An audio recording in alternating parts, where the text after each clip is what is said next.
আসসালামু আলাইকুম। কি অবস্থা সবার? আশা করি সবাই ভালো আছেন। আল্লাহর রহমতে আমিও অনেক অনেক ভালো আছি আলহামদুলিল্লাহ। আজকে আমি অনেক খুশি, আমার স্বপ্নের খামার আজকে কাজ উপরের কাজ চলছে, যে টিনের কাজগুলো, ওই কাজগুলো আজকে শেষ হয়ে যাবে ইনশাল্লাহ।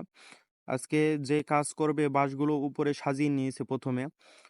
প্রথমে আড়া পাট যেখানে যা দেওয়া লাগে ওই বাঁশগুলোই কেটে কেটে সুন্দরভাবে কেটে সাইজ করে উপরে সাজাই নিয়েছে, যাতে একটু কষ্ট কম হয়। আর যেখানে যা বাঁশ লাগবে আগে কিন্তু একটা একটা করে সব উঠাই নিচ্ছে। বাঁশগুলো ভারী থাকার কারণে কিন্তু মোটামুটি ভালোই কষ্ট হচ্ছে। অনেক ভারী এই বাঁশগুলো, নিচ থেকে 2 তলা ছাদে তুলে আবার ওপরে তুলতে একটু কষ্ট হয়েই যাচ্ছে। দেখেন কি সুন্দরভাবে কাজগুলো করছে। নিচে যেই জায়গায় বাঁশ লাগে ওইগুলোই কিন্তু আগে দিয়ে নিচ্ছে। বাঁশগুলো দেওয়ার পরে দুই দিক থেকে দুইজন পেরেক মারছে, বাঁশ দিচ্ছে আর পেরেক মারছে, যাতে ওইগুলো পরবর্তীতে আর না নড়ে, কোনো যাতে ঝামেলা না হয় এই কারণে আর কি। এ, চাচা এই কোল থেকে পেরেক মারছে আর বলছে ভালো করে কষে ধর, কষে ধরে পেরেক মারছে।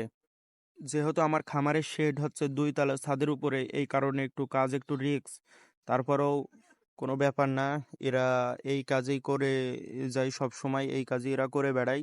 এই কারণে এরা অনেক ভালো দক্ষ, তাই জন্য এদেরকে ডাকা হয়েছে। যেহেতু আমার 2 তলা ছাদের উপরে আমি শেড করেছি, খামারের শেডটা, এই কারণে এই জায়গায় একটু ঝড়ের বাতাস বেশি লাগবে। তাই চাচা বলল তার কিনে নিয়ে আসো। আমি দোকান থেকে মোটা তার যেটা আছে 14 তার, এটাই কিনে নিয়ে আসলাম। আর কিনে নিয়ে আসার পরে ঈদের একটা সিস্টেম দেখেন, বাঁশ বেঁকা, এই কারণে সামসেটের সাথে সোজা করার জন্য, যতটুকু বেঁকা আছে ওটুকু সোজা করার জন্য তার লাগিয়ে উপর থেকে একজন হাতুড়ি দিয়ে বাড়ি দিচ্ছে আর নিচের থেকে দুইজন টান দিয়ে ধরছে, যাতে বাঁশ কোনোভাবেই না বেঁকা থাকে। বাঁশ যত বেঁকাই হোক এদের কাছে কোনো ব্যাপার না, ওই বাঁশ যেভাবেই হোক এরা সোজা করে দিবে। বাঁশ যেখানে যা বেঁকা ছিল ওইগুলো সোজা করানোর পরে আমাদের যে রুয়োগুলো আছে, যে চালের যে রুয়োগুলো হবে, এই রুয়োগুলোই প্রথমে চিকন মোটা দিয়ে মিলেমিশে সাজাই নিয়েছে চারিকোলে, নিয়ে তারপরে একটা একটা করে তুলছে আর পেরেক মারছে।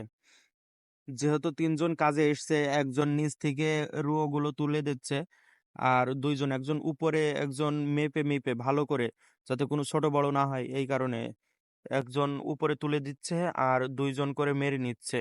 সমস্ত রুয়ো মারার পরে এবার টিনের পালা।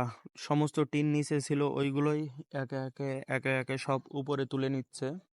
টিনগুলো অনেক ভারী, অনেক সাবধানের সাথে, হাত যাতে না কাটে, হাতের সাথে গামছা লাগিয়ে নিচের থেকে একজন তুলে দিচ্ছে। দেখেন সিস্টেমটা অনেক ভালো, এতে হাত কাটার কোনো সম্ভাবনাই নেই। আর টিনগুলো অনেক ভারী, তো এই কারণে হাতে যদি কিছু না দেওয়া হয় হাত কেটে যাওয়ার সম্ভাবনা থাকে। একটা একটা টিন অনেক ভারী।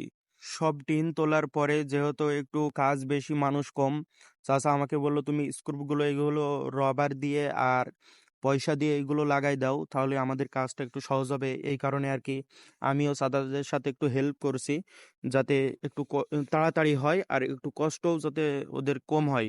এই কারণে আমি প্রতিটা স্ক্রুপের ভিতরে একটা করে রাবার দিয়ে একটা করে পয়সা দিয়ে সুন্দরভাবে লাগিয়ে আমি এটা টিনের উপরে তুলে দিলাম বিসমিল্লা বলে। আল্লাহর অশেষ রহমতে টিন দেওয়া শুরু হয়ে গিয়েছে। ওরাও আমার কাছে প্রথম টিন দেওয়ার জন্য বকশিস দাবি করেছে। আমি বললাম চাচা বকশিসের জন্য চিন্তা করেন না, কাজ শেষে আপনি বকশিস নিয়ে যান, ইনশাআল্লাহ আমার সামর্থ্য অনুযায়ী ওদেরকে বকশিস দিয়ে দেবো ইনশাআল্লাহ। আমি বললাম চাচা আপনারা ভালোভাবে কাজটা ভালোভাবে করেন, আপনারা বকশিস নিয়ে কোনো চিন্তা করেন না, কাজ শেষে বকশিস নিয়ে বাড়ি যাবেন। আলহামদুলিল্লাহ, আমার ঘরের সমস্ত কাজ কমপ্লিট।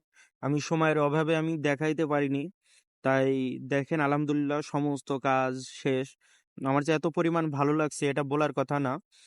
আলহামদুলিল্লাহ, আলহামদুলিল্লাহ, অনেক শুকরিয়া আদায় করছি আল্লাহর কাছে। দেখেন ঘরের কাজটাও অনেক সুন্দর হয়েছে, আমি যেমনটা চেয়েছিলাম সেমনটাই। আজকের ভিডিও এই পর্যন্তই, দেখা হবে আবারও পরের কোনো ভিডিওতে। আসসালামু আলাইকুম আ রহমতুল্লাহ।